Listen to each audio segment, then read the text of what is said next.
అది 1996 సంవత్సరం.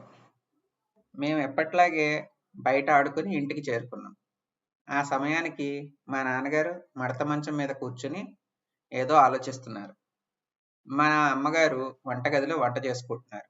మా పెద్దన్నయ్య మాత్రం ముందు గదిలో కూర్చుని చదువుకుంటున్నాడు.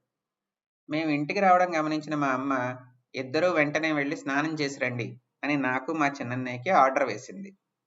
చలికాలం కావడంతోటి స్నానం చేసే ఉద్దేశం లేకపోయినా అమ్మకి ఎదురు చెప్పలేక షెల్ఫ్‌లో టవల్ కోసం చూస్తున్నాను.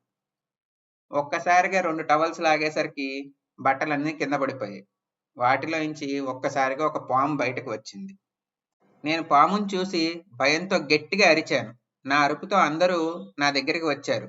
నేను పాము పాము అని అరుస్తూ ఉంటే అందరూ నిశ్చేష్టులై నా వంక చూస్తూ నిలిచిపోయారు. మా చిన్నన్నయ్య భయంతో ముందు గదిలోకి పరుగు తీశాడు. మా నాన్నగారు ఏమైందిరా అని ఆందోళనగా అడిగారు.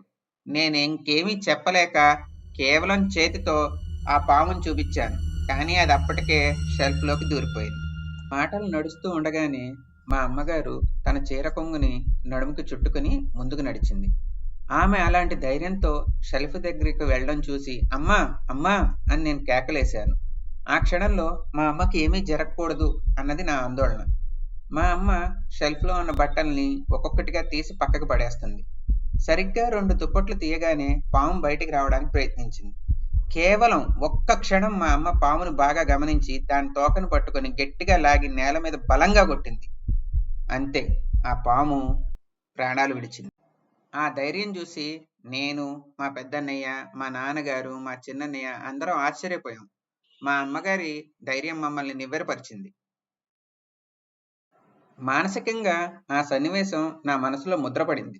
ఆ రోజు రాత్రి మా అమ్మని అడిగాను, అమ్మా నీకు అంత ధైర్యం ఎక్కడి నుంచి వచ్చిందమ్మా అన్నాను.